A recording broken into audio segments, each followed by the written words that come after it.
감사합니다. 반갑습니다. 이렇게 은혜스러운 교회에 정말 영광스러운 자리에 서게 해주신 하나님께 감사드립니다. 그리고 저녁 먹으면서 우리 김동찬 목사님과 또 최경호 장로님 대화를 나누는데 참으로 유구한 역사와 전통을 자랑하는 교회였어요.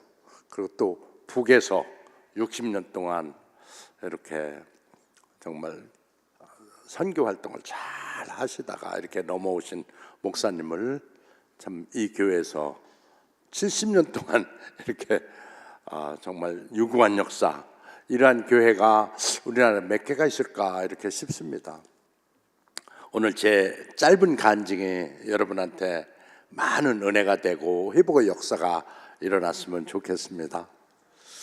아까 목사님 그 본문 읽으셨습니다마는 갈라디아서 6장 9절에 보면 제 인생을 꼭 얘기해 주는 것 같아서 아주 기가 막히게 저는 그 문장을 좋아합니다. 우리가 선을 행하되 낙심하지 말지니 포기하지 아니하면 때가 이름에 거두리라. 어떻게 수천 년 전에 이런 정말 기가 막힌 문장이 있을까요? 저는 아까 목사님 저 소개할 때 굉장히 화려해 보입니다마는 사실상 저는 고난의 역사 속에 살았습니다.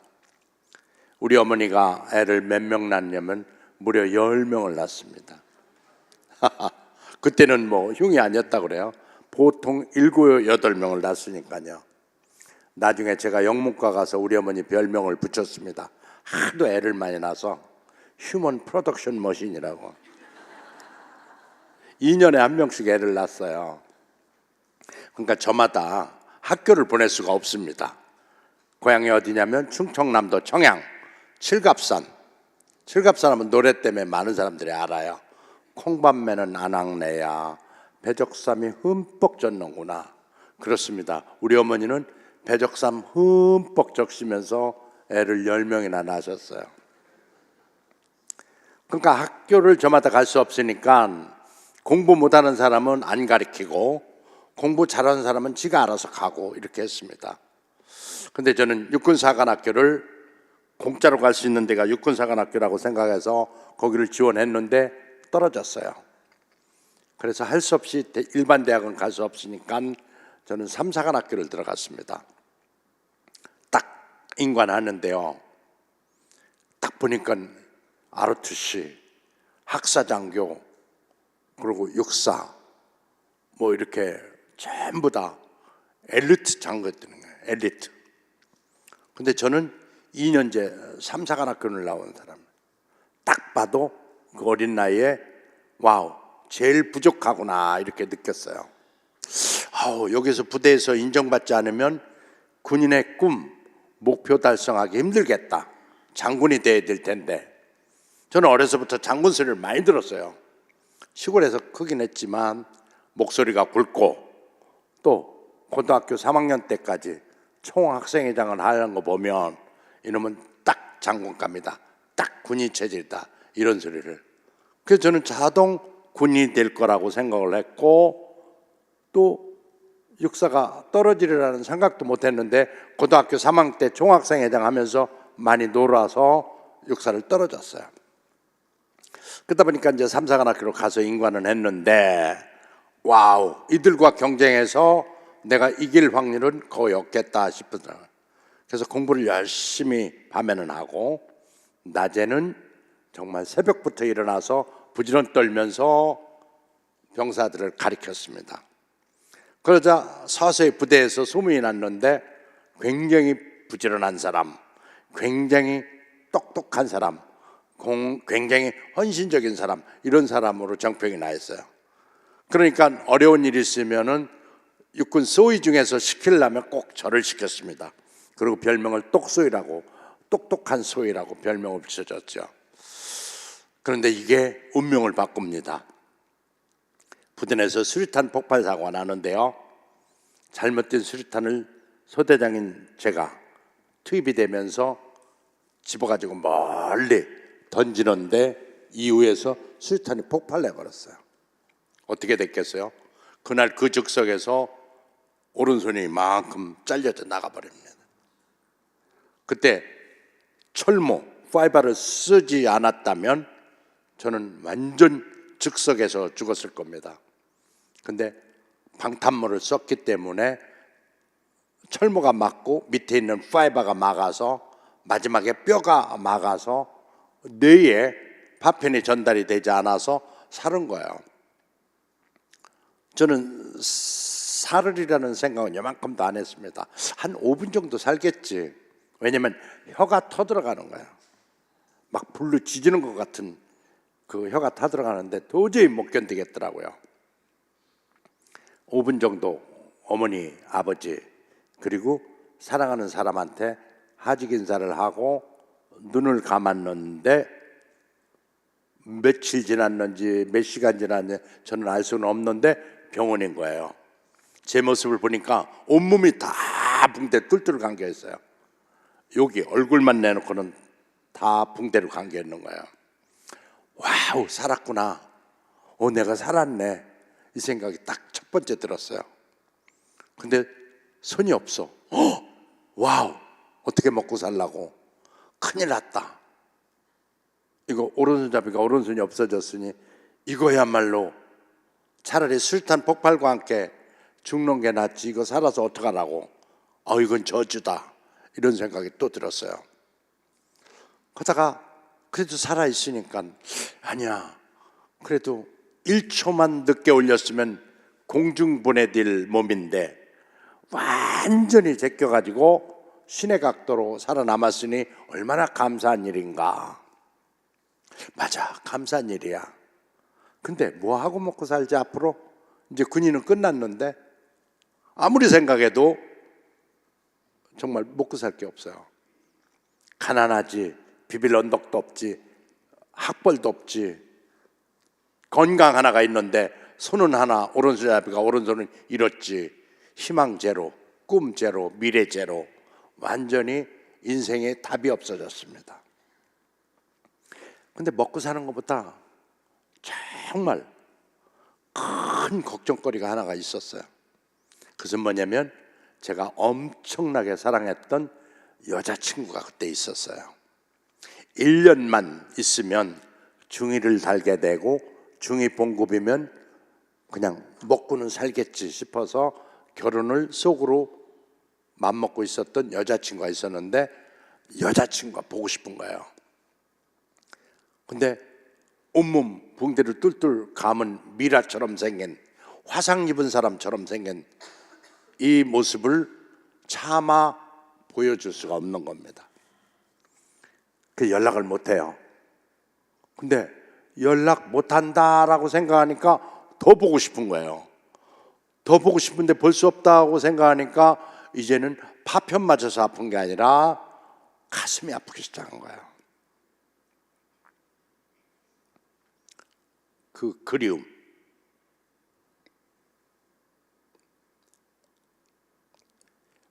완전한 절망 상태에서 그 외로움. 참 힘들더라고요. 생각하다가 아니야, 한번 만나고 헤어져야지. 그래도 한 번은 만나야 될 거 아니야 라고 해서 이 사람한테 힘들게 연락을 합니다. 이 사람이 와요. 정말 제가 좋아하는 하얀 겨울이었는데 제가 좋아하는 제 고향 칠갑산 흐드러지게 핀 산도라지 칼라의 오버코트를 입고 탁 나타났어요. 그때 그 모습은 완전 천사였어요. 너무너무 예뻤어요. 딱 나타났는데 저를 못 찾는 거예요. 견장찬 육군 소위 소대장 모습 한 달 전에 면회 왔을 때 그 모습을 찾았지만 없으니까 이렇게 뚫레뚫레 하다가 저 구석에 온몸 붕대 뚫뚫 감아 놓은 사람이 저라는 걸 알은 즉시 딱 망부석이 돼버려요. 그냥 그 자리에 서 있습니다. 장교병실에 몇 명 장교들이 입원해 있었는데 슬슬 나가자. 그리고 자기들끼리 얘기하고 나갑니다. 그리고 우리 둘만 남았어요. 긴 침묵이 흐릅니다. 아무 말 못해요. 그렇게 그리워했고 그렇게 보고 싶어 했지만 막상 나타나니 아무런 할 말이 없는 거예요. 근데 가슴속에 확인하고 싶은 게 있었어요. 이게 확인돼야 살 용기가 날 텐데 이걸 어떻게 확인하나. 그래, 어차피 각오는 하자라고 하면서 제가 정말 망설이고 힘들고 정말 주저하던 질문을 하나 합니다. 긴 침묵이 계속 흐르는 상태에서 제가 아직도 날 사랑해? 라고 이렇게 물어봤어요. 정말 간절한 마음으로 물어봤죠. 그랬더니만 망부석처럼 서 있던 그 사람은 지금까지 한마디도 한 적 없는데 몸을 움직이기 시작했고, 몸을 움직이는데 고개를 앞으로 2번 끄덕끄덕 천천히 하는 거였어요. 그래서 그 순간 저는 이 세상을 다 얻은 것 같은 이런 행복감을 얻었습니다. 너무너무 기뻤어요. 이 세상을 다 얻은 것보다 더 좋은 표현이 있다면 아마 그 표현이 맞을 거예요. 너무너무 행복했습니다. 그때 이렇게 처참하고 불행하고 정말 안타까운 이 순간에도 행복감을 느끼는구나. 불행의 깊이만큼 행복을 느낀다고 누가 얘기했던가? 이 순간을 두고 얘기하는 것 같구나 라는 생각을 했습니다. 그 고개 2번 끄덕이는 순간 저는 그날 그 즉석에서 비장한 각오를 합니다. 그래, 너만 내 곁에 있어준다면, 나는 목숨이 붙어 있으면 난 반드시 일어나고 정말 너 하나만큼은 이 세상에서 가장 행복한 사람으로 만들어줄게. 가시던 불인들 못 들어가겠냐? 난 해낼게 라고 각오를 합니다. 그리고 냉길 꽂은 왼손으로 글씨 연습에 들어갑니다. 삐뚤빼뚤 써져요. 희망은 있구나. 그리고 혹시 파편이 뇌에 들어가지 않았는가 궁금해서 우리 여자친구한테 책을 펴보라 그래요. 책을 핍니다. 그리고 책을 읽어보는데 그때 아이디어가 떠올랐어요. 영어를 잘하면 손을 사용하지 않아도 영문과 교수를 할 수 있지 않을까. 그래, 영문과 교수를 목표로 해서 다시 공부를 시작하고 영문과 교수가 돼서 책 하나 들 수 있는 이 손이 있으니까 들고 필요하면 책을 놓고 이 흡한 것이 쓰면 될 거 아니야 라고 생각하고 그때부터 영어 공부를 병원에서 시작합니다. 너무너무 놀라운 게요, 이 영어 긴 문장을 3번만 읽으면 다 외워지는 거예요. 놀랐어요. 이상하다, 내가 이렇게 머리가 좋은 사람이 아닌데 이게 머리가 좋아졌어. 이거 파편 맞아서 머리가 좋아졌나? 갑자기 좋아질 리가 없는데. 그게 아니야. 목표가 뚜렷이 있는 거죠. 내가 왜 이 공부를 해야 되는가? 그리고 이 해서 얻은 결과가 무엇인가? 그걸 알고 있는 거죠. 목표가 뚜렷하니까, 흔들리지 않으니까 몰입하고 집중했던 거죠. 몰입하고 집중했을 때 나타나는 현상은 우리가 평상시에 나타나는 우리 포텐셜 능력보다 제가 볼 때는 한 70배는 나타난다고 보는 거예요. 정말 책 한 권을 병원에서 다 외워버립니다. 그리고 바로 이듬해 경희대학교, 여기 옆에 있는 거 경희대학교 영문과 2학년으로 편입학을 합니다. 그 혼자 밥하고 혼자 생활하려니까 할 수가 없어. 손이 없으니까. 그래서 우리 여자친구한테 결혼하자고 제의를 합니다. 여자친구는 먼저 얘기하려고 그랬다고 그러면서 바로 오케이 했어요. 문제는 장인어른이에요. 절대 반대합니다. 아주 사상 결단 내자라고 반대하는 겁니다. 너 받지 않느냐? 상위군인 놈들 이 오른손에 갈구리 차고 행패 부리고 막걸리 먹고 개걸대고 하는 게 다 그 상위군인들인데 그 열등의식 어떻게 봐주려고 그러냐? 아빠, 난 저 사람 사랑했어요. 사랑 같은 소리 하지 마라. 사랑은 없어지고 이내 고통만 남는다. 그리고 제가 돈 있냐, 뭐 학벌이 있냐, 비빌 언덕이 있냐, 백이 있냐, 뭐가 있냐, 아무것도 없는 놈인데 그놈한테 가서 어떤 고생을 하려고 그러냐. 간다고 해도 너 어차피 못 살고 돌아온다. 저 열등의식을 받아줄 수가 없다. 이렇게 아빠는 걱정을 하는 거죠. 그러니까 이렇게 얘기를 해요. 설득하다 하도 안 되니까 아버지가 어머니랑 이렇게 평안하게 사시다가 이런 일이 있어서도 안 되고 있을 수도 없겠지만 아버지가 교통사고로 오른손을 잃는다면 어머니가 아버지 곁을 떠나야 맞습니까? 라고 물어봐요. 그러니까 성질난 아버지는 너는 예를 들어도 이렇게 싸가지 없이 예를 들어 기분 나쁘다. 네 애비 손 없으면 좋겠다. 그러니까 아빠 입장에서는 저는 안중에도 없고 오로지 딸 걱정했죠. 왜 안 그러겠어요? 저도 딸을 낳아서 키워보니까요, 조소한 아바타 3개를 합한 놈이 나타나도 저 딸 안 줄 것 같습니다. 저는 그 심정은 알죠. 왜 그러는지를. 그러니까 이제 성질난 아빠는 너 저 손 없는 놈의 아내가 될래? 내 딸로 남을래? 둘 중 하나 선택하거라 라고 잔인한 선택을 요구하죠. 그 잔인한 선택을 요구받은 이 딸은 저를 향해서 나옵니다. 그리고 우리는 정말 간단한 예식만 올리고 경희대 앞에서 쪽방에서 사는 거예요. 정말 쪽방이야. 국가에서 나온 국가용자 일시 보상금 50만 원, 그리고 국가용자 연금 2만 5천 원, 50만 원에 2만 5천 원짜리 방을 얻어서 살아요.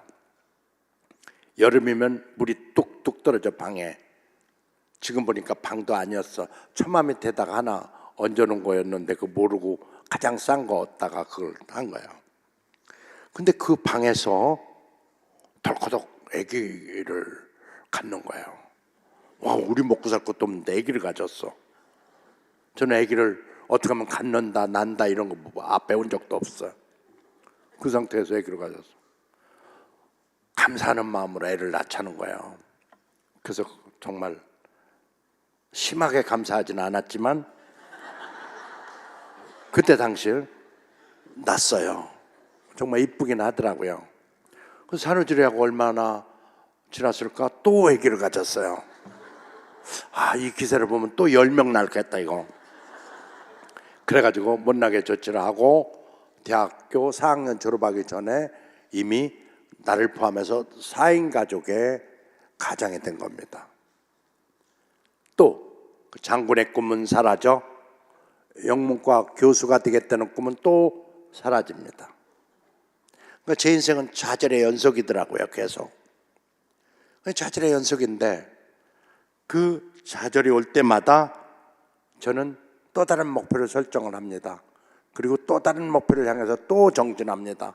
그리고 또 다른 목표에서 또 정진하죠. 안 되겠다. 우선 우리 애기들 굶겨 죽이지 않으려면 취직을 해야 되겠다라고 취직을 하려고 이제 회사를 두들겨요. 저는 취직은 걱정 안 했어요. 국가용자 우대해준다. 국가용자 10점 가점해준다 그랬기 때문에. 근데 그게 아니야. 아무도 날 받지 않는 거예요. 국가용자 우대해준다 그러는데 거짓말이야. 손 없는 사람 싫다는 거예요. 자녀들은 우대했는지 모르겠지만 저는 싫다는 거죠. 그 여기저기 다 떨어집니다. 그러다가 아이디어가 떠올랐어. 야, 이거 손 얘기를 굳이 할 필요 있을까? 어차피 내가 또박또박 가면 아무도 모르던데.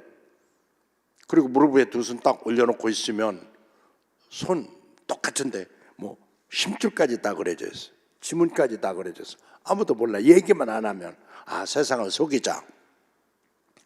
뭐 정확히 얘기하면 속일 것도 없어. 묻지 않아서 대답 안 했을 뿐이야. 이 생각하니까 그럴싸해. 그래서 이제 애경그룹에 면접 볼 때 그냥 가요. 가는데 진짜 몰라. 무릎에 두으니까 면접도 잘 진행됐어요. 아무도 몰라. 와, 잘 속아 넘어가는구나. 일단 합격하고 회사 다니고, 다니다가 왼손잡이 들어왔더만 오른손에 의술해 라고 들켰다 손 저도 저기들 어떡할 건데, 회사 다니고 있는데. 그래가지고 면접을 진행하는데 한 면접관이 학생 맞습니까? 그래서 예 맞습니다. 아니 학생이 애가 2명이나 있어요. 애에 대해서 묻는 거야. 애에 대해서 면접 준비를 안 해간 거야. 꿈에 대려니까 또 갑자기 거짓말이 생각이 안 나. 그러니까 약간 버벅대니까 눈치가 이상해. 그래서 빨리 진실을 얘기합니다. 사실은 제가 군대에서 조금 다쳐서 일찍 제대했고, 그래서 사랑하는 사람과 바로 결혼했는데 애가 떡거덕 2명 생겨가지고 낳습니다. 애가 업무에 지장 주나요? 아니다, 애는 업무 지장 주지 않지만 뭐 때문에 학생이 애를 빨리 낳은지 궁금했다. 근데 어디가 다쳤냐 모르는 거야. 계속 이 얘기하면 또 떨어지는데, 손이요. 그러니까 손 쳐다보면서 손 괜찮구만.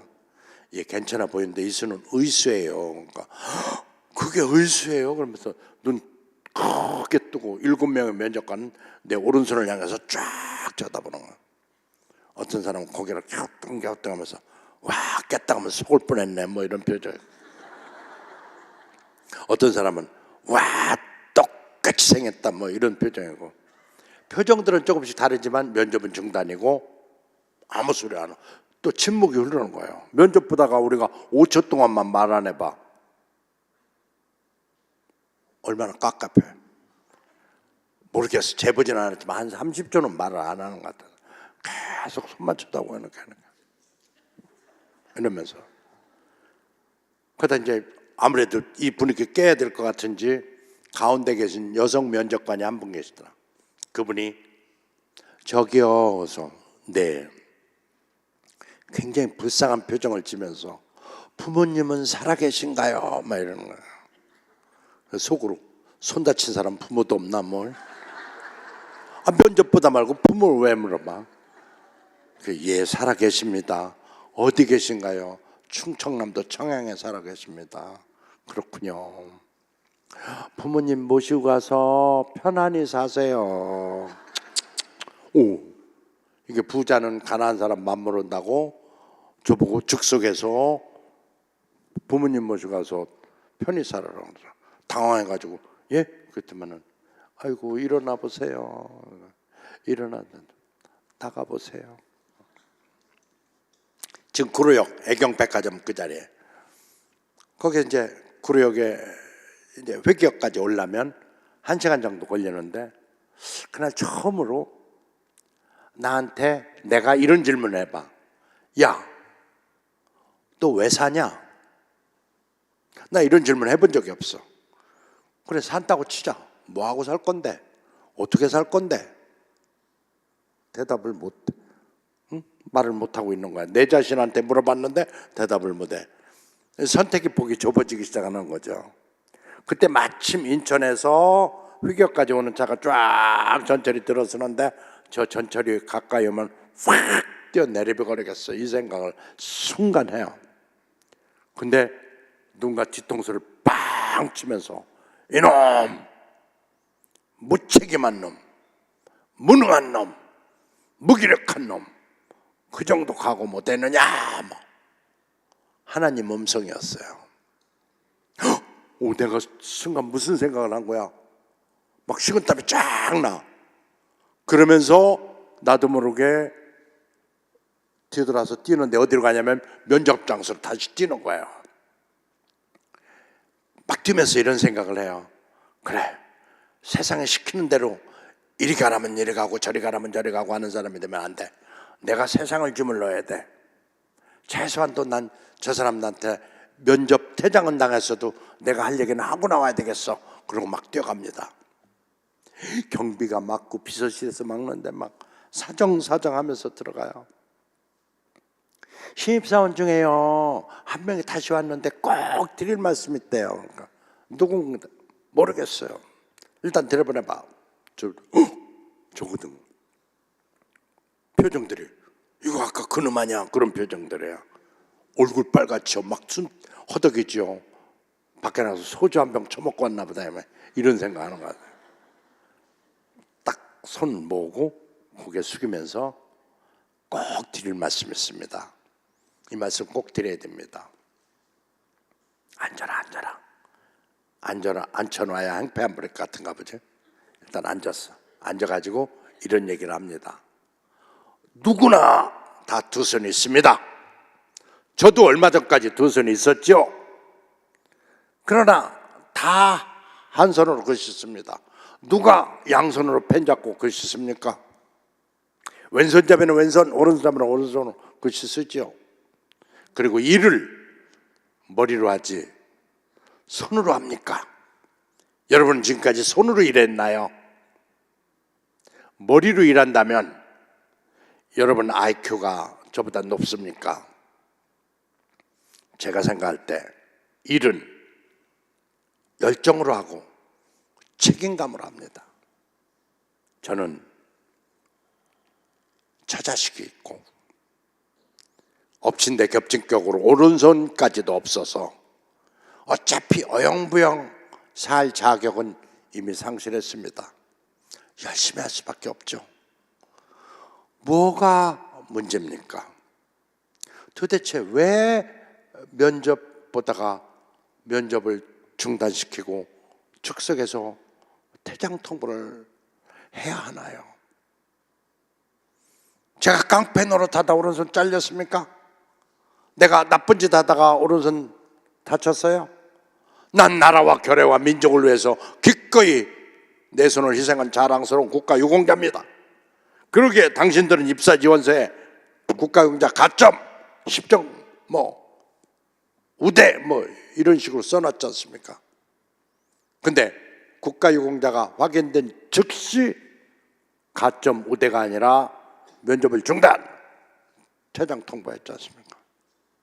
왜 사회의 엘리트층들이 이렇게 사회를 치팅하십니까?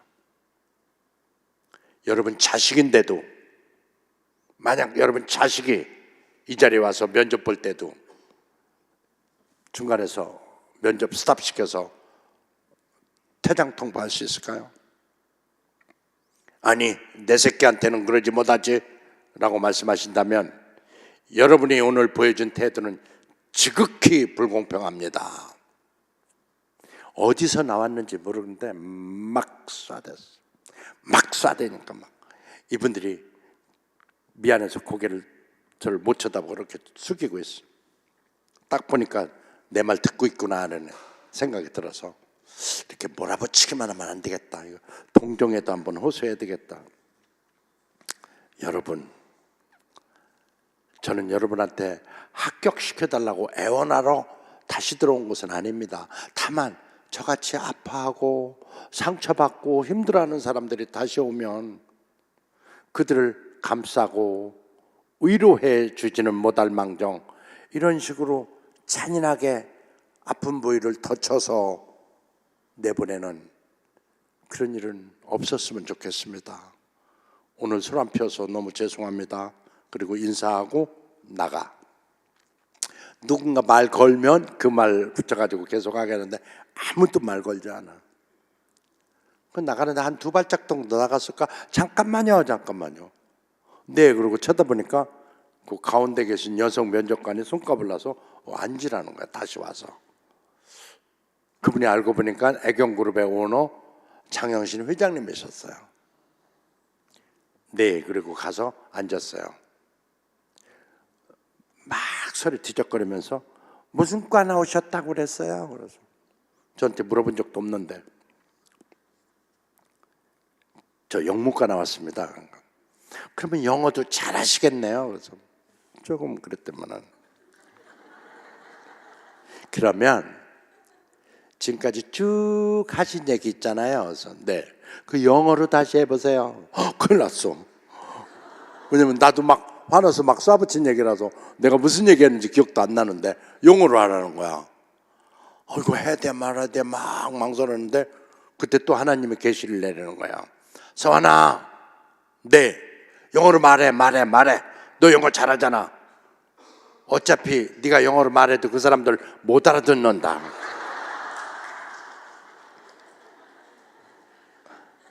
기가 막힌 순간에 기가 막힌 지혜와 명철을 주신 거예요. 그래서 저는 영어로 막 얘기를 합니다. 이렇게 하면서 표정들을 살펴보니까 진짜 대부분 못 알아듣는 것 같긴 하더라고요. 근데 가운데 계신 그분은 알아들었는지 얼굴이 어머니와 같은 인자함, 자애로운 표정이 있었어. 아까 그 냉정한 표정이 아니었어. 그러면서 알았어요, 이제 그만하세요. 나 혼자 뽑는 건 아니니까. 그 이튿날 오후 5시 반 기적이 일어납니다. 애경에서 전보가 왔는데 전보에 뭐라고 쓰였냐면 애경 입사를 진심으로 축하합니다 라고. 합격했어요.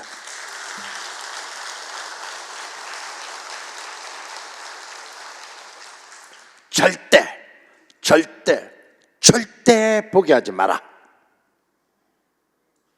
우리가 선을 행하되 낙심하지 말지니 포기하지 아니하면 때가 이름에 거두리라. 맞습니다. 갈라디아서 6장 9절이 어찌 이리 기가 막힌 성경 구절일까요? 저는 합격을 해서 열심히 하겠다고 합니다. 그리고 철학 하나가 생겼어요. 절대로 포기하지 말며 안 된다고 하지 말고 가서 한번 들이대봐라. 코뿔소처럼 막 들이대. 이 세상에서 가장 좋은 건 들이대다. 들이대 이상 가는 대학이 어디 있겠냐. 맞았어요. 제 인생을 관통합니다. 이 얘기가. 절대 포기하지 않는다. 그리고 안 된다 하지 않고 가서 들이댄다. 근데 정말 다 돼. 저도 살면서 놀래요. 야, 그래서 책을 씁니다. 누구든지 희망을 말하라. 그리고 스스로 동기를 유발하라. 셀프 모티베이터가 되라. 절대 안 된다 소리 하지 마라. 절대 포기하지 마라. 그리고 한번 들이대보고 또 들이대보고 또 들이대서 그때 안 되면 그때 포기하면 되는데 미리 포기하지 마라. 이 얘기를 책으로 씁니다. 이 책은 베스트셀러가 되고, 와우, 저는 이 책이 베스트셀러 될지 몰랐어요. 근데 편집실장이 기가 막히게 그 앞에다가 그 아내 얘기를 써놨어요. 타고난 모티베이터 나의 아내, 이렇게 사랑 얘기를 써놨어. 그래서 내 책을 5페이지만 읽기 시작하면 그 책을 놓을 수가 없게 만들었어. 편집을. 이거는 입에서 입으로. 순복음교회 이용훈 목사님은 무려 제 책과 제 얼굴을 비치면서 7분 동안 설교를 하시고, 만나교회 김병삼 목사님, 명성교회 김상한 목사님, 저는 알지도 못하는 분들이 입에서 입으로 교회에서 책을 다 팔아. 놀랐어요. 인세만 1억씩 받아. 그로 인해서 강의로만 3억씩 받아. 와우, 책이 이렇게 무서운지를 처음 알았어요. 여러분, 별거 아니라고 생각하지 말고 꼭 책을 쓰세요. 저도 쓸 때요, 뭐 이거 누가 읽겠어 싶은 마음으로 썼어요. 그러나 진실되게 썼죠. 막 그때 처절했던 그 심정 이런 거 그냥 써놓은 거예요. 그게 팔리리라는 생각도 안 했어요. 그래도 우리 후진들한테 한번 남겨야지, 마케팅 얘기를. 와우, 입사하고요 갔는데 시키는 일이 공항에 가서 이거 피켓 들고 있는 거. 애들 말로 쪽팔려 죽겠어. 이게 뭐야, 이게 영문과 이거 하나도. 웰컴 투 코리아. 두 손 가진 사람 밖으로 들지, 난 한 손밖에 없어요. 팔이 부러져. 그때 팔 부러지는데 그때 생각을 이동시켜봐. 야, 팔이 아프면 방법이 없잖아. 즐겨야지. 피할 수 없으면 즐기라고 그랬는데 피할 수는 없고 어떻게 즐기냐? 아, 이거 운동이라고 생각해보자. 운동. 팔 아플 때마다 운동하니 안 아픈 거야. 오, 이상하다.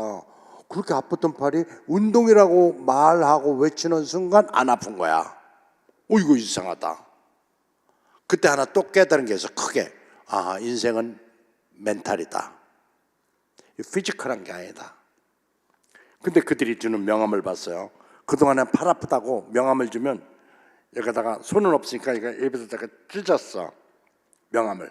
이 새끼들 때문에 팔 아파 죽겠어 뭐 이러면서. 그다음부터는 운동이라고 생각하고 그들이 명함을 봤어. 봤더니만 마케팅이라고 쓰여있는 거야. 뭐 인터내셔널 마케팅, 리저널 마케팅, 마케팅 디렉터, 마케팅 매니저, 뭐 마케팅 디파트먼트. 이 도대체 마케팅이 뭐야? 1980년도 초 우리나라에는 마케팅이라는 용어가 있지도 않은 시기에 이들은 다 마케팅이라고 했어. 아, 느낌이 뭐가 있어. 오, 이거 미래다. 이거 느낌이 그래. 그래서 경희대학교로 다시 와서 마케팅이 뭡니까? 그러면은 미래래. 왜 우리나라는 미래가 없나요? 그러니까 마케팅 후진국이라 그랬대. 마케팅 후진국. 머리에 꽉 뺏기. 그러면서 이거 마케팅 배울 수 있는 방법 없을까요? 그러니까 왜 없어? 낮에 일하고 밤에 경영대고 놔. 밤에 학교 다니면 돼. 밤에도 학교가 있나요? 그러니까 아, 그럼 직장인들로 해서 야간에 경영대학원이 있어. 아이고 감사합니다. 근데 돈이 없는데요. 애가 2명이나 있고 처자식 있어서 돈이 없는데 혹시 경희대 그 모교는 좀 돈 안 깎아줘요? 그랬더만은 모교 출신 50% 깎아준다는 거야. 진짜요? 감사합니다. 감사합니다 하고 전철 타고 이제 구례역까지 가는데 그때 또 생각난 게 야, 이거 혹시 국가보훈처에서 돈 대줄지도 몰라 라는 생각이 들어서 국가보훈처로 틀어가지고 갔더니만 본인입니까? 그래서 네 그랬더만 본인은 대학원까지 100% 다 대줍니다. 오!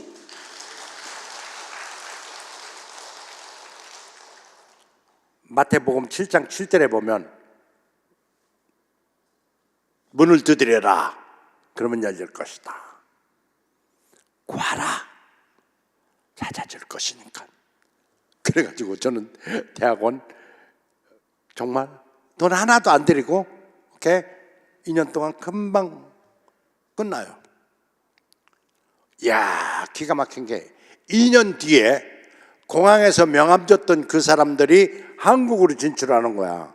그런데 우리 회사가 애경이 겉은 애경인데 속은 영국 회사 절반, 미국 회사 절반으로 나눠지는 거예요. 근데 찾는 사람이 있어. 어떤 사람이냐면 영어를 잘하면서 마케팅을 전공한 사람을 찾는 거예요. 없어, 그런 사람이. 양수겹장인 사람이 없어.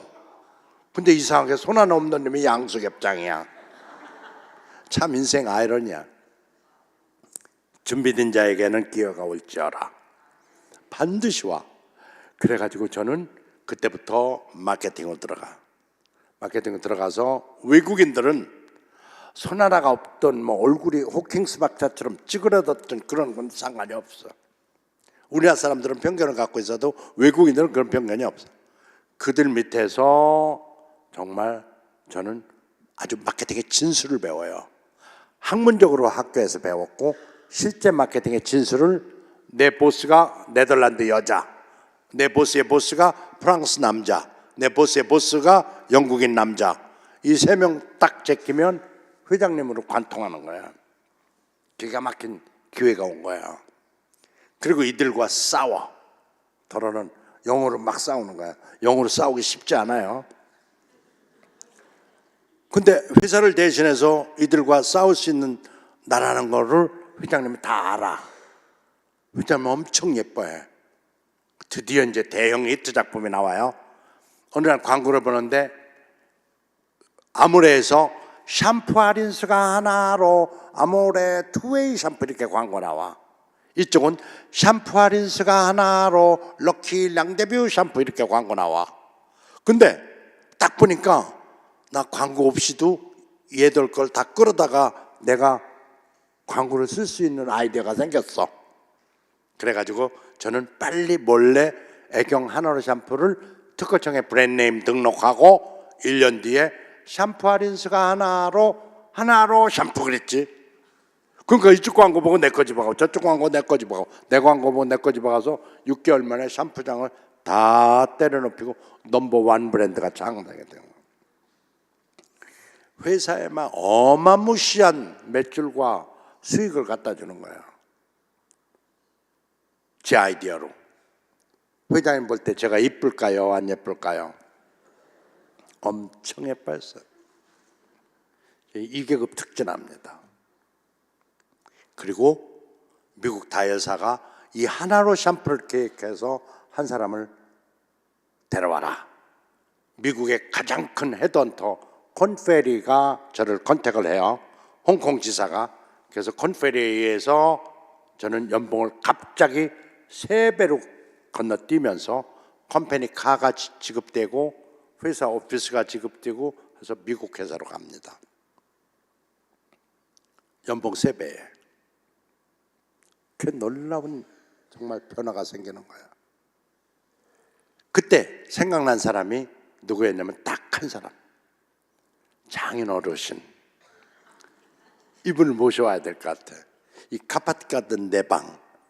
그 장인 어른을 모셔다가 이렇게 오시기 전에 몇백만 원을 뚫뚫뚫뚫 말아가지고 있었어요. 신문지에다가 10,000원짜리로. 장인 오셔서 테이블 위에다가 저기 장인 어른이 이거 그러고 이렇게 쭉 밀었더니만 신문지에 뚫뚫 말아 있으니까 이게 뭔가 장인 어른이 이게 신문지에 말아 있으니까 소고기인 줄 알았나 봐. 이렇게 펴보니까 돈이 뚝뚝뚝뚝 몇백만 원 떨어지니까 웬 돈이 이렇게 많나. 아버님 매달 이렇게 탑니다. 그리고 회사 임원이 됐습니다. 그때 나이가 만 35살. 군대에서 못 딴 별을 만 35살에 다른 거예요. 그러니 우리 경옥이 걱정 전혀 하지 마세요. 장인어른 돌아가실 때까지 우리 아내 걱정을 안 하고 돌아가셨어요. 우리 어머니 아버지는 저희들이 돌아가실 때까지 다 모셔서 가슴에 못 박힌 그 대못 하나하나 다 빼서 돌아가셨고, 마지막 남은 장모님 우리 집에서 모셔서 돌아가시는 날까지 또 가셨고, 저는 이렇게 생각을 해요. 인생은 크고 작을 수는 있으나 시리와 좌절의 연속이더라. 다만 그 시리와 좌절 이게 왔을 때 정말 내 태도는 어떨까? 이 내 태도에 따라서 운명은 바뀐다. 그래서 책을 하나 더 쓰죠. 목표가 뚜렷한 상태에서 절대 포기하는 근성이 있어야 된다. 근성. 같은 운명 다른 태도. 근성 같은 운명 다른 태도. 이 책을 또 썼어요. 이것도 베스트셀러가 돼요. 그러면서 저는 이제 설파하고 다니는 게, 요즘은 정말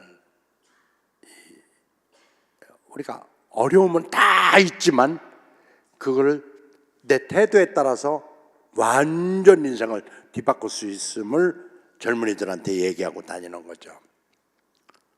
드디어 저는 그 아침마당 톡쇼 명사 초대석이라는 데서 나와서 그런 얘기를 하고, 또 그 너무 반응이 좋았다고 아침마당 강의를 하라고 그래서 또 KBS 아침마당에 가서 1시간 동안 강의를 하게 되고, 저를 프로그램을 이렇게 보면서 강의하는 모습을 보면서 강연 백두시라는 KBS 그 프로그램을 새로 PD가 만들어요. 그래서 첫 해 출연자로 강연 백두시에 제가 출연합니다. 그리고 드디어 최근 들어서 세바스라는 프로그램에서 연락이 온 거예요. 그 나갔는데 와우, 깜짝 놀랐어요. 뭐 12일 만에 100만, 지금 보니까 뭐 195만 이렇게까지 가는 거예요. 저도 놀랐어요. 저의 아픈 얘기지만 다른 사람한테는 이게 회복의 역사가 일어나는구나, 그리고 이게 힐링이 되는구나를 알았어요. 근데 제 메시지는 그거예요. 우리는 누구나 다 약점을 가지고 있어. 근데 그 약점에 집착하면 극복을 잘 해도 2등 간다. 근데 강점을 살려라. 저는 손은 안 쓰잖아요. 그런데 강점이라고 생각하는 입을 사용하니까 약점이 덮여버려. 약점이 없어져. 근데 우리가 약점을 갖잖아요. 통상적인 사람들은 약점에 집착합니다. 와우, 이 약점 극복할 수 있을까? 극복 잘해도 2등 간다 이거죠. 저도 한때 그 생각을 안 한 거 아니에요. 누가 죽으면 아우, 저 손 떼다가 여기다 붙일까? 그리고 붙이고 막 이식 수술하고 그걸 막 재생 수술하고 또 물리치료하고 막 이러다 세월 다 가버려요. 이 오른손 때문에. 차라리 잊어버리자 이 손을. 그렇다고 크게 불편하냐? 뭐 그다지 불편한 거 없는 것 같아요. 골프 잘 칩니다. 한 손으로. 4명이 나가잖아요. 골프가. 통상 제가 제일 잘 쳐요. 한 손으로. 어떻게 해요? 저도 몰라. 요령이 생기는 거죠.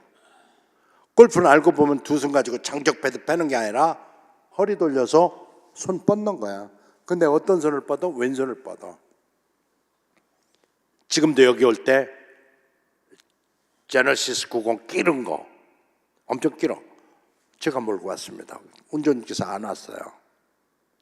오히려 있으면 더 불편해. 물론 밖에 저 지방 갈 때는 데려가지만 이런 데 올 때는 간단한데 제가 해요. 1시간 이내 거리는 아무 이상 없어. 처음에 운전 딴다니까, 운전면허 따러 간다니까 집사람이 그 왜? 그래서 차 살라고 그랬지. 그러니까 차? 누가 탈라고? 무슨 소리야? 가족 다 태워야 되니까. 아니야, 가족은 안 타. 아니 왜 안 타?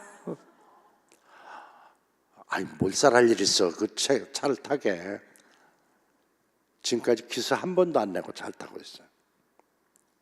즉 안 된다 하지 마라. 저는 골프뿐이 아니라 볼링도 올 스트라이크를 하고 내려왔어요. 해보니까 안 된다고 하는 것만 안 돼. 그리고 나머지는 다 돼요. 그 애경에서 그렇게 하고 또 어느 날 광고를 보니까 그러니까 역발상으로 계속 성공하는 거예요. 저는 역발상으로 그냥 평범한 생각으로는 성공이 안 돼. 뒤집어서 봐야 돼. 엎어 봐야 돼. 거꾸로 봐야 돼. 옆에서도 봐야 돼. 위에서도 봐야 돼. 그냥 우리가 보는 대로만 보이면 그건 에브리바디가 똑같아. 보이는 대로 보여.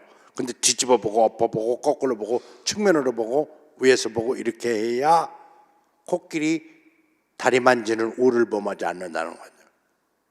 어느 날 광고를 보는데 이런 광고가 나와.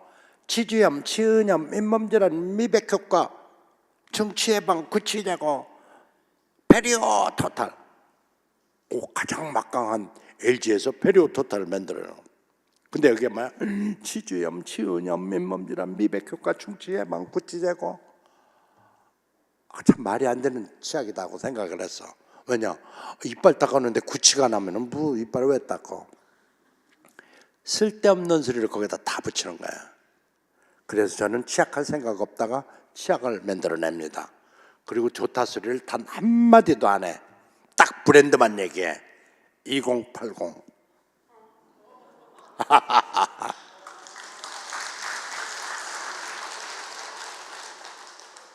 1년 만에 그 엄청난 뭐 송염, 죽염, 뽀드득 뭐 다 때려눕히고 있던가. 회장님이 볼 때 이쁠까요? 안 예쁠까요? 엄청 예뻐했어요. 엄청 예뻐요. 엄청 예뻐요. 회장님 볼 때 팔 하나 있는 거, 2개 있는 거, 아니 팔이 덩어리에 2개 정도 더 붙었다고 팔 개수가 그렇게 회장님한테 중요했을까요? 아닐 것 같다는 거죠. 회사를 봤을 때는 냉정하게 일을 잘하는 사람, 매출과 이익을 많이 내는 사람, 이 사람이 이쁘게 돼 있는 거죠.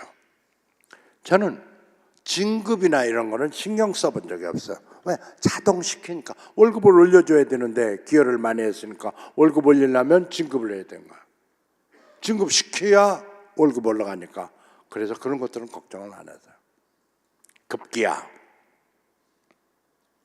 KTF에, 그러니까 이동통신 회사가 가장 월급이 많아요. 그때 당시는. 지금은 삼성전자가 더 많다 그래. 지금은 삼성전자가 많은데, 그때 제가 KTF의 마케팅 전략실장으로 갈 때는 이동통신회사가 가장 많은데, 거기에서 마케팅 전략 수장을 뽑겠다 이거예요. 무슨 소리야. KT에 6만 명이라는 사람이 있고 거기에 석박사만 수천 명 있는 걸 알고 있는데 왜 외부에서 마케팅 전략가를 뽑는단 말이야 라고 헤드한테 물어보니까 사장님은 생각이 달라요. 왜요? 사장님은 안에 있는 사람은 못 본다고 생각하세요. 와우, 그 말이 맞는 것 같아. 그래, 안에 있으면 안 보이지. 밖에 있는 사람이 보일 줄 알지. 딱 지원했어요. 100대 1의 경쟁을 뚫고 10명 출해서 다시 5명 출해서 마지막 1명 제가 갑니다. 그때 인터뷰할 때 생각나는 게 몇 가지만 얘기하면, 이거 역발상하라는 얘기예요. 제가 사장님이 물어보는 대로 대답하면 저는 버벅대게 돼 있어. 왜냐면 IT에 대해서 아는 게 없으니까. 그러니까 어떻게 전략을 쓰고, 내가 사장님을 인터뷰한다, 이렇게 거꾸로 전략을 세웠어요. 딱 들어가자마자, 사장님 회사에 문제가 많은가 보죠? 예, 문제 많습니다. 회장님, 문제가 어떤 게 있습니까? 이제 문제를 아는 거야. 우리는요, 통화 품질이 안 좋습니다. 통화 품질이요? 통화에도 품질이 있습니까? 뭐 이런 놈하고 얘기해야 되나 싶은가 봐. 통화 품질도 모른다고. 저는 통화 품질이 뭔지를 모르거든요. 통화 품질은요, 찌찌직대고 안 터지고 뭐 이런 거 통화 품질이라고 합니다. 그러면 SK텔레콤은 좋은가요? 그러니까 예, 걔들은 아주 좋습니다. 우리 건요? 우리 건 나빠요. 그러면은 우리가 통화 품질 좋다고 광고했습니까? 그러니까 지금 나쁘다고 얘기하는 거 아닙니까? 그러니까 좋다고 광고했냐고요. 아니 지금 나쁘다고 얘기하고 있는. 예, 그러니까 좋다고 광고해야 됩니다. 예? 역발상이네, 역발상. 사장님, 누가 핸드폰 들고 다녀서 안 터지거나 그러면 이거 KTF라서 안 터진다고 얘기합니까? 대뜸 이거 핸드폰 바꿀 때 됐나 보다, 이렇게 생각합니다. 핸드폰에 핑계를 대지 기지국 없다 이렇게 핑계대지 않습니다. 그리고 어느 누구도 SK텔레콤, KTF 2개 들고 다니면서 이거 터져, 이거 안 터져 이렇게 하지 않습니다. 이거는 우리끼리 얘기하는 겁니다. 그리고 역발상을 하셔야죠. 좋다고 얘기를 해야 직원들도 자부심을 갖고, 또 자부심 가진 직원이 밖에 나가서 용기 있게 우리끼리 좋다고 얘기를 하지, 우리끼리 지금 자신감 없어 하는 거 아닙니까? 우리끼리 우리 제품을 나쁘다고 인식하고 있는 거 아닙니까? 그러니 누가 밖에 나가서 좋다고 얘기를 하겠습니까? 이 자신감 없는 이 모습을 가지고 1등 갈 수가 없습니다. 이때쯤 얘기하니까 사장님이 의자를 쫙 당겨서 반드시 앉으셔. 얘가 재밌는 거야. 또 문제가 뭡니까? 우리는요, 한 사람이 38,000원 밖에 안 되고요, 쟤들은 막 8만 원, 9만 원 막 이래요. 왜요? 쟤들은 기업 가입자가 많아서 회사가 돈 대줘가지고 핸드폰 마음껏 써서 요금이 많고요. 우리는 애깁니다. 왜 애기죠? 여자들하고 애들밖에 없어요. 그렇습니까? 그럼 여자들하고 애들은 왜 우리한테 왔나요? 좀 뭐한 얘기인데요. 그래서 예, 그 얘기를 하셔야 됩니다. 싼 맛에 왔습니다. 싼 맛에. 싼 맛. 얼마나 싼데? 그러니까 20% 내지 30% 싸대. 사장님, 20% 내지 30% 싸면 이건 엄청난 혜택을 국민한테 주는 거 아닙니까? 근데 왜 우리는 싼 맛이라고 표현합니까? 엄청난 혜택을 국민한테 주고 있으니 광고해야지요. 우리는 통합품질은 1등인데 요금은 20%에서 30% 싸다. 왜? 공영기업이기 때문에, 공기업이기 때문에 이렇게 당당하게 나가야 됩니다. 저는 그때 사장님의 눈빛을 봤는데 인터뷰 도중 합격한 줄 알았어요. 빨려 들어왔으면서 지금 나는 열심히 하겠다 소리가 아니라 대안을 제시를 하잖아요. 계속. 아니나 달라 100대 1이든 200대 1이든 그건 상관없고 일단 저는 합격해서 마케팅 전략실장으로 가요. 그리고 번호에 잡으신 스피드 011 사장님, 저 번호 죽여야 됩니다. 어떻게 죽여요? 쟤들이 등록된 상표인데 누구든지 죽이고자 하는 놈한테 당해서 죽게 돼 있습니다. 이 얘기만 해도 3시간 거리지만 짧게 얘기하면 그래서 010 제도가 온 거예요. 여기 뭐 스피드 011 전화번호 쓰는 사람 없잖아요. 결국에 010으로 통합이 됐잖아요. 바로 문제가 있다. 그건 해결 능력을 보여주는 거예요. 해결하라고 있는 거예요. 문제는. 그러니까 문제는 문제로 남아있지 않는 거예요. 그래서 우리는 무엇을 하든 그러한 생각을 해라. 머리를 조금만 더 써봐라. 우리나라 사람도 머리가 엄청 좋아요. 저는 IQ가 좋은 사람이 아닙니다. IQ 테스트 여러 번 해봤는데요, 그냥 보통 사람에서 조금 모질하거나 지극히 보통 사람 정도밖에 안 돼요. 그럼 뭐가 뛰어나냐? 저는 안 된다고 안 하고 들이대고 해내는 방법을 찾아내는 능력이 있죠. 이것이 머리라면 이것도 머리겠지만 중요한 건 자세라는 거예요. 우리 머리를 거의 10%도 안 써요. 우리가. 여러분들은 10% 쓰나요? 하루에?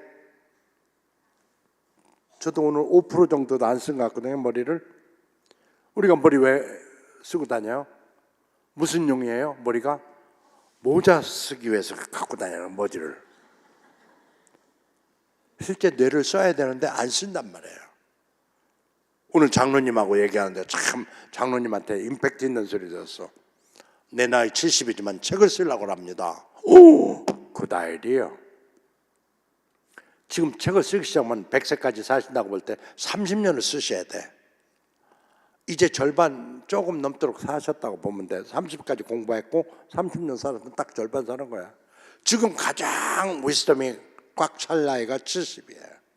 그러니까 김영삼 박사는 뭐라고 그래?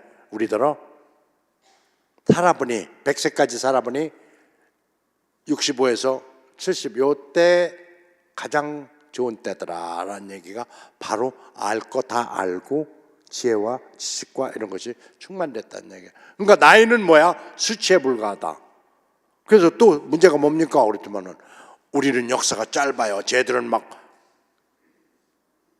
노태우 정권 때 사들한테 준 이동통신권이 독점을 해가지고 12년을 앞서간다요. 그게 뭐가요?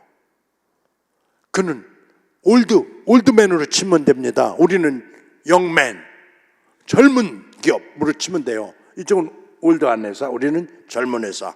젊은 회사, 전문 기업. 젊은 기업, 젊은 기업. 이렇게 포지션합니다. 저는 말한 대로 그대로 가서 다 합니다. 나이는 수치에 불과합니다. 이렇게 나오죠. 저는 이런 얘기를 하고 싶어요.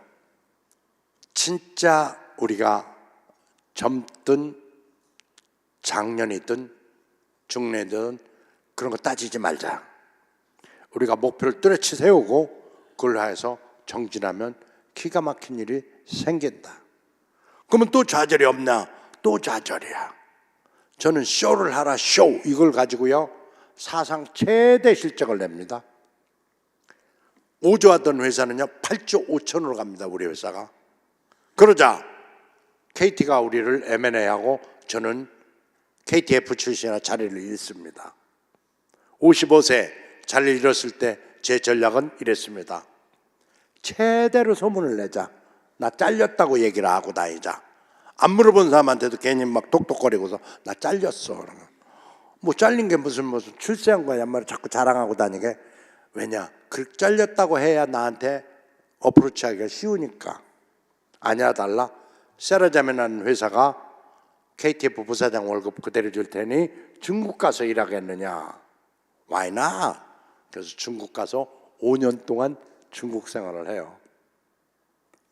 우리 김동찬 목사님께서도 중국의 상해에서 오랫동안 계셨더만요. 대만에서도 계시고 미국에서도 계시고. 정말 여러분들은 이렇게 글로벌 인재를 담임 목사님으로 모시고 있는 게 정말 행운입니다. 우리 목사님한테 박수 한번 부탁합니다. 목사님 일본어까지 5개 국어 하시잖아요. 이런 목사님이 어디 있어요? 우리나라 몇 명 있겠어요? 정말 행운이죠. 저는 전도할 때도 마찬가지예요. 똑같은 들이대입니다. 전도할 때도 전혀 믿지 않는 사람인데요, 취직을 못하면 이 약점을 잡습니다. 너 취직 안 되지? 그러니까 네. 너는 소란 없는데도 취직 잘 됐고 이렇게까지 잘 됐잖아. 그게 왜 그런지 아냐? 글쎄 그게 궁금했어요.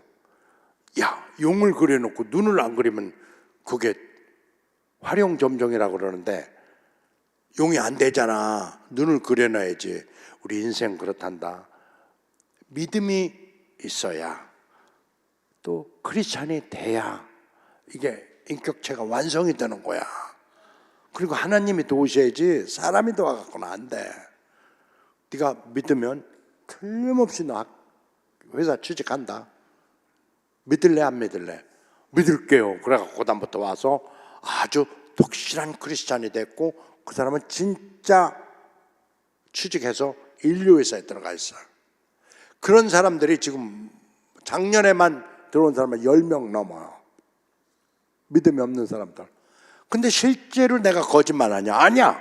그 뒤로 이 사람들이 하나님 은혜가 풍성해져 가지고 너무너무 신앙생활도 잘하고 의사생활도 잘하고 또 인격도 완성이 되고 뭐 정말 금상첨화가 되어버리는 거예요. 저는 중국 갔어요. 중국 갔는데 KTF 부사장 제일 좋아요, 직업이. 왜냐? 책임은 사장이 집니다. 사장이. 일은 누가 하냐면 상무 전무들이 다 해요. 부사장은 할 일 별로 없어. 부사장은 덩어리 두드리면 돼. 야, 너 잘한다. 너 와서 발표해봐. 야, 꼴찌 네가 1등이야. 저 왜요? 봐라, 성장률로 보면 네가 제일 많지. 그게 네가 진정한 1등이야. 꼴찌도 모티베이트 시키는 거야. 동기부여 시키는 거야. 오, 진짜 꼴찌는 떨고 있어요. 항상 혼날까 봐. 혼내면 안 돼. 동기부여 시켜야 돼. 네가 진짜 1등이야. 내가 객관적인 자료 뽑아왔다. 봐라. 왜냐면 꼴찌는 조금만 잘해도 확 성장률 뛰거든. 그거를 집어가지고 구체적으로 칭찬해 주는 거야. 꼴찌는 진짜 1등 가더라고요. 그런 것 많이 봤어. 근데 그 1등이 다 가니까 애들이 다 잘하니까 꼴찌도 칭찬, 1등도 칭찬, 에브리바디가 동기유발 되니까 저를 밀어내는 거지. 어디로? 부사장으로. 딱 한 명 부사장 될 때 옆에 있는 스탠포드 박사도 안 됐어요. 서울대 박사 안 됐어요. 누가 됐어요? 들이대 출신이 된 거예요. 들이대. 스탠포드 박사 안 되는 이유를요 108개 적어납니다. 완전 108번 내죠. 안 되는 이유를 108개 적어내. 그것만 설명 들으면 아무도 꼼짝 못해. 논리 정연하게, 질서 정연하게 적어내니까. 저는 그런 거 없습니다. 딱 봐서 가능성 요만한 거 있으면 108개 확 브로드대로 밀어버리고 된다라고 그래. 된다라고 주장하는 사람한테 업무 떨어지게 있거든. 제가 가져와서 해냅니다. 그러니까 인간이 상상할 수 있는 건 다 된다는 사실을 명심하시기 바랍니다. 안 될 거야 라고 생각하는 것만 안 돼. 왜냐? 안 될 거야 라고 이미 생각으로 결론을 내렸어. 그러니 될 리가 있어요. 시도를 하지 않는데, 시도할 용기가 나질 않는데. 그래서 저는 이런 얘기를 해요. 인생은 말한 대로 된다. 인생은 생각대로 된다. 인생은 꿈꾼 대로 된다. 마지막, 인생은 믿음대로 된다. 네, 말, 생각, 꿈, 믿음, 이 네 가지 공통점이 뭐냐? 안 보인다는 거예요. 그 다음에 터치able 하지가 않아. 잡을 수가 없다는 거예요. 근데 안 보이고 잡지도 못하는데 그 상태로 되는 거예요. 사실은 인생이 보이는 대로 될 것 같으면 다 하겠지만, 미안하지만 안 보이는 대로 돼요. 이게 말 중요성, 생각의 중요성, 꿈 꿔야 돼. 그리고 무엇보다도 믿음이 있어야 돼. 저는 중국으로 넘어가서 죽을 고생을 합니다. 뽑긴 뽑았는데 저 혼자만 뽑으는 거예요. 사장을, 화장품을 하래. 어디 가서 뭐를 어떻게 해야 될지를 알 수가 없어. 그래갖고 막 도저히 힘들어서 못 견디겠어. 그래서 집사람한테 이런 얘기를 합니다. 여보, 나 내 생애 최초로 당신한테 고백할 게 있어. 뭐요? 왜 그래? 왜 이렇게 심각해? 나 포기하고 싶어. 어? 당신 입에서도 포기라는 용어가 나와? 너무 힘들어. 너무 힘들어. 앞이 보여야지. 안 보여. 진짜 하나도 안 보여. 요만한 불빛이라도 있어야 그 따라가는데, 중국에 가니까 아무것도 안 보여. 여기는 KTF 부사장 다 있어. 없는 게 없어. 없는 게 없어. 다 있어. 근데 거기는 있는 게 없어. 그게 뭐 희망도 없고 다 없는 거야. 그러니까 캄캄한 데지. 드디어 행복굿 불행 시작이야. 55세에 뽑혀오긴 했는데, 월급 많이 주는 것도 그것도 부담스러워. 왜냐? 하는 일도 없고 할 것도 없는데 월급은 왕창왕창 주니 이것도 부담이야. 야, 죽겠더만. 그래가지고 집사람한테 그 얘기를 했어요. 그때만 집사람이 그 이튿날 그 한인교회로, 칭따오 한인교회로 가는 거야. 그게 아니면 청양에 저쪽 구석에 있는 한인교회로 가는데, 세상에 운전을 할 수가 있나. 새벽 혼자 일어나가지고 가는데 무섭더라고. 왜냐면 중국에 와서 이 예쁜 마누라, 나를 위해서 평생을 희생한 마누라 잃겠구나. 그게 불안해가지고 이 사람이 올 때까지 잠을 못 자는 거야. 뿌시럭대가지고 깨가지고 잠을 못 자. 그래도 생각 때문에 잠 못 자는데, 그래서 안 되겠다 싶어가지고 4시 반에 일어나는 아내를 따라서 생애 최초 새벽 예배를 가봐. 30년 동안 교회를 다녔으면서도 새벽 예배를 한 번도 간 적이 없어. 바쁘다는 핑계로. 근데 그날 새벽 예배를 최초로 가는데, 그때 거기서 목사님 설교가 나는 포도나무요 너희는 가지라. 그가 내 안에 내가 그 안에 있으면 사람이 열매를 많이 맺나니 나를 떠나서는 너희가 아무것도 할 수 없느니라. 이 설교 말씀하시는 거예요. 근데 이게 똑같이 저를 두고 하는 것 같아요. 이 자식아, 내가 포도나무인데 네가 가지인데 가지가 나한테 붙어 있어야지. 엉뚱한데 있으면 네가 열매 맺겠냐? 근데 이게 제 얘기 같아요. 나는 포도나무요 너희는 가지라. 그가 내 안에 내가 그 안에 있으면 사람이 열매를 많이 맺나니 나를 떠나서는 아무것도 할 수 없느니라. 근데 그 설교에 막 콧물 흘리면서 막 제가 울고 있는 거예요. 저는 30년 동안 교회 다니면서 우는 사람을 많이 봤어요. 많이 봤는데 그 우는 사람 볼 때마다 저 사람 맛이 간 것 같다 이거. 그러거나 아니면은 저 사람 죄를 많이 졌나 보지 울게. 근데 그런 생각을 했어요. 근데 천하의 조소환이가 울고 있는 거야 거기서. 주체할 수가 없어. 막 눈물이 흘러고 콧물 막.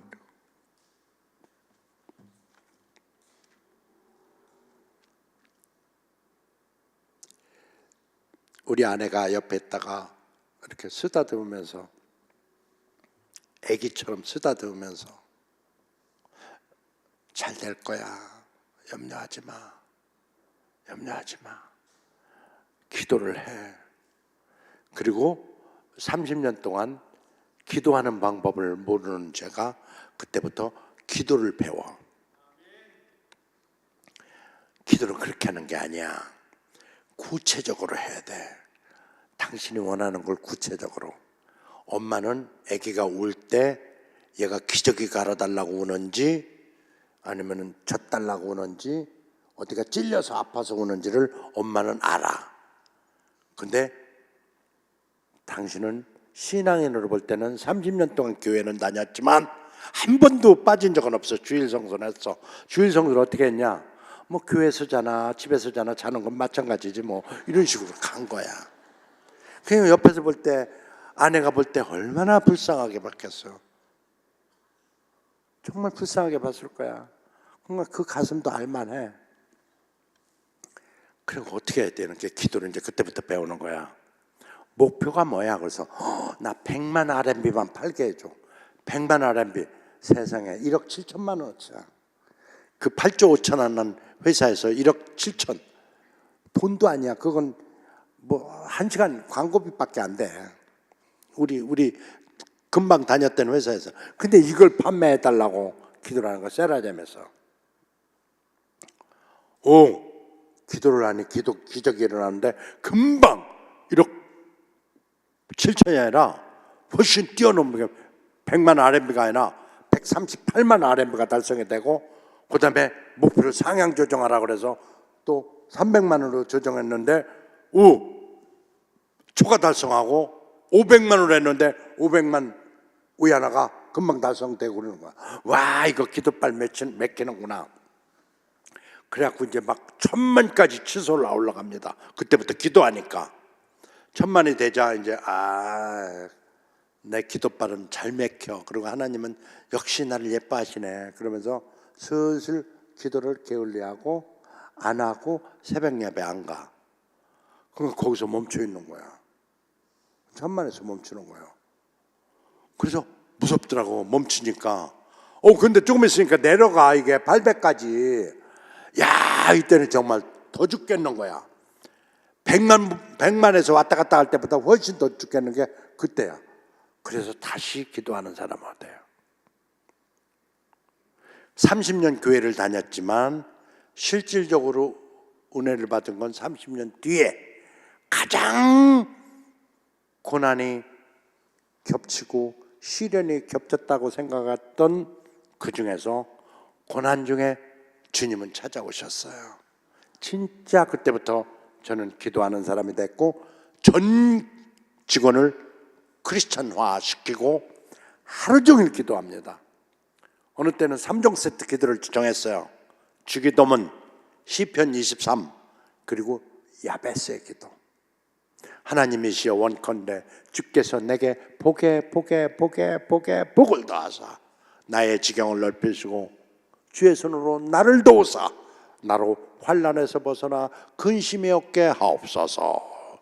이 기도를 하루 종일 하는 거야. 하루 종일 그냥 미친 사람처럼 그냥 종알종알 계속 하고 다니는 거야. 기도는 몇 번 하십니까? 누가 물어보면 저는 하루 종일 합니다. 눈 뜨면, 요새도 그게 버릇이 돼서 눈을 뜨면 감사합니다, 은혜입니다, 이걸 시작을 해. 그러면 감사할 일과 은혜스러운 일이 계속 생겨. 여러분, 기도하는 사람 되세요. 기도 정말 몇 가지 할 일이 없으면 중보기도 리스트를 작성해 가지고 50명이든 100명이든 그 사람들을 위해서 또 기도해 주세요. 기도의 힘 무섭습니다. 정말 아까 밥 먹으면서는 우리 목사님과 장로님한테 제가 짧은 간증을 했지만 간증거리가 어마무시해요. 그 뒤로 13년 또 하나 기적이 일어났어요. 코로나가 딱 터졌는데 갑자기 제가 이제 믿음이 강해진 줄을 알아봐요. 목사님들이 안 졸아서 그런가 어쩐가 아나 봐. 장로로 됐어요. 장로로. 그 서초교회 장로입니다. 조금 쑥스럽긴 하더라고. 근데 목사님들은 정확히 아시는 것 같아요. 그래가지고 저는 일은 이제는 교회를 위해서 거의 다 헌신하고 봉사하는 걸 목표로 삼고 있습니다. 너무 행복해요.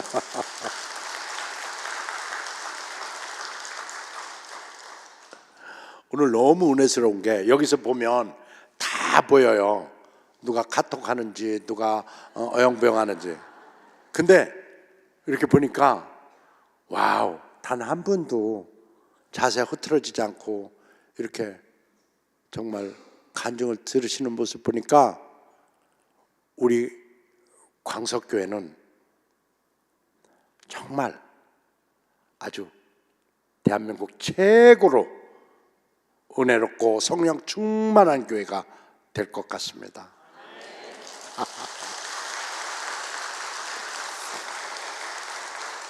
내일 제 후배 최정원이가 여기 온다고 그래요. 그래서 그 사람 볼 겸 우리도 만약에 허락해주면 우리 집사람을 데리고 올까 싶습니다.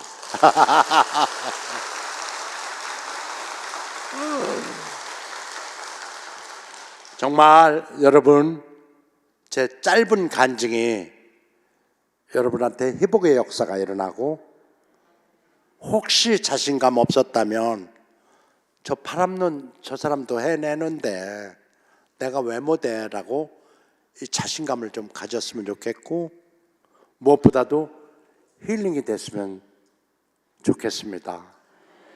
자, 하나님 감사합니다. 감사합니다.